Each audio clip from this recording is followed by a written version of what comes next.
और एक बड़ी खबर आ रही है, राजस्थान कांग्रेस प्रभारी सुखजिंदर सिंह रंधावा का बड़ा बयान सामने आया। सचिन पायलट पर कार्रवाई तय है। रंधावा ने कहा पायलट पर कार्रवाई तो होगी। रंधावा ने कहा राजस्थान को पंजाब नहीं बनने देंगे। गहलोत पायलट विवाद पर बोले सुखजिंदर सिंह रंधावा, जरूरत के मुताबिक होगी सर्जरी। पायलट ने जो मुद्दा उठाया वो सही। रंधावा ने कहा सचिन पायलट का ये तरीका सही नहीं है। विधानसभा में मुद्दा क्यों नहीं उठाया, मुझसे भी इस मुद्दे पर चर्चा नहीं की, ये पार्टी के हित में नहीं था। तो इस वक्त की ये बड़ी खबर, कल आपने देखा जिस तरह से सचिन पायलट अनशन पर बैठे, उसको लेकर अब रंधावा का बयान सामने आया। खबर पर ज्यादा जानकारी के लिए मेरे सहयोगी रवि त्रिपाठी फोन लाइन पर जुड़ गए हैं। रवि, जिस तरह से ये बयान सामने आया है, ये कल ही इशारा मिल गया था जब रंधावा ने कहा कि ये सही तरीका नहीं है। आज भी बयान जारी जो किया उसमें उन्होंने ये कह दिया कि कार्रवाई तो तय है। बिल्कुल बिल्कुल, देखिए रंधावा साहब ने साफ किया कि पायलट साहब के परिवार से उनका बहुत पुराना रिश्ता है।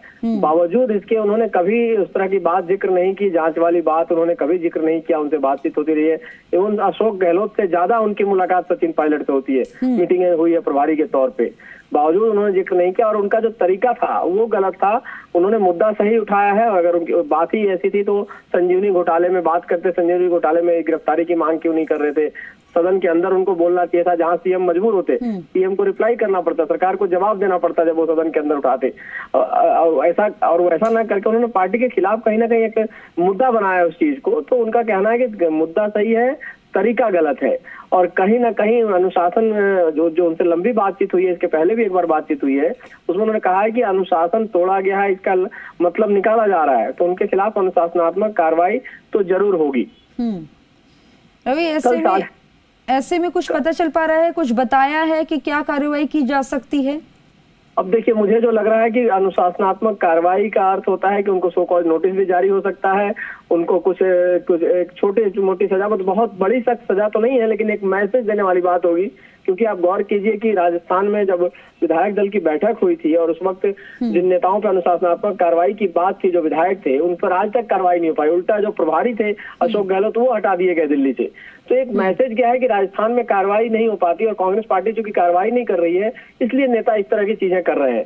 तो उसको कहीं ना कहीं वो उस मैसेज को टर्न डाउन करने के लिए एक कार्रवाई होगी। अब सिंबॉलिक कार्रवाई हो, लेकिन कार्रवाई होगी। कल 10:30 बजे बैठक बुलाई गई है मल्लिकार्जुन खड़गे के घर पर, और उसमें तमाम नेता रहेंगे। आपको रंधावा साहब भी रहेंगे, वो सचिन पायलट भी हो सकते हैं और तमाम और नेता भी हो सकते हैं। तो इस मीटिंग के बाद हो सकता है कि एक फैसला लिया जाए, एक नोटिस उनको जारी किया जाए, क्योंकि पार्टी ने बकायदे रंधावा ने लिख के कहा था कि अगर वो अनशन करते हैं तो पार्टी के खिलाफ गतिविधि मानी जाएगी। और हालांकि आज उन्होंने ये क्लियर किया कि उससे पहले, अनशन से पहले जो उनका जो बयान था वो पार्टी के खिलाफ था, मुझे ऐसा लग रहा था। लेकिन अनशन के बाद जो उन्होंने बयान दिया है उसको हम लोग रीड करेंगे, उस पर हम लोग चर्चा कर रहे हैं कि उसको कैसे उन्होंने कंट्रोल करने की कोशिश की है। तो कहीं ना कहीं जो बातचीत हुई थी उसका असर सचिन पायलट पे रहा है, उन्होंने उस बात का ध्यान रखा है बयानों में। लेकिन फिर भी अनशन हुआ है, पार्टी के खिलाफ गतिविधि मानी जा रही है। तो ऐसी स्थिति में कार्रवाई होगी, सिंबॉलिक ही हो, लेकिन कार्रवाई होगी। रवि, मैं एक चीज जानना चाहती हूँ, क्योंकि अगर ये बात करें कि उन्होंने बातचीत नहीं करी, तो सचिन पायलट ने 2 लेटर भी दिखा दिए कि भाई मैंने तो ये 6-7 महीने पहले लेटर भी भेजे थे, इस पे कोई जवाब नहीं आया, कोई कार्रवाई नहीं की गई। इस वजह से उन्होंने अपनी नाराजगी जो है ऐसे सड़कों पर आकर उतारी है। नहीं, देखिए उन्होंने साफ कहा कि मुझसे, मतलब रंधावा एज इंचार्ज, जब उनसे तमाम बारे बात हुई है, लेकिन इस बातचीत के दौरान कभी भी सचिन पायलट ने इस बात का जिक्र नहीं किया, इस मसले का जिक्र नहीं किया जो जांच का मामला हो, वसुंधरा राजे वाला हो, कि इस बात की बात होनी चाहिए। तो मैं हो सकता था इस बात को सीएम तक पहुंचाता, हो सकता था मैं पार्टी आलाकमान तक पहुंचाता, मैं क्यों नहीं बोलता। अगर उन्होंने ये बात कही होती तो मुझे पब्लिक में बोलने में क्या दिक्कत थी, क्योंकि उनसे मेरे पारिवारिक संबंध है। उन्होंने ये बात साफ तौर पर कहा है कि मेरे उनसे बहुत पुराने रिश्ते हैं, पारिवारिक रिश्ते हैं। और बावजूद इसके उन्होंने मुझे नहीं बताया, और नहीं बताया इसलिए मैं कह रहा हूं कि उन्होंने कभी मेरे से जिक्र नहीं किया। अचानक ये क्यों मामला है?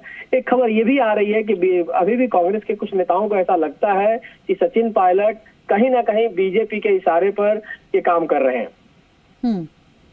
लेकिन रवि, इस दौरान ये देखने वाली बात है कि अगर बीजेपी के खिलाफ ही अगर ये लड़ाई की बात सामने आ रही है, तो अगर ये होती तो क्यों वो पूर्व की सरकार पर जो है उस टाइम पे जो वर्तमान में थे तो घोटाले की बात क्यों करते? आपसे इस सवाल का जवाब जरूर लूंगी, लेकिन एक वक्त हो गया है छोटे से ब्रेक का, जल्द हाजिर होंगे आप।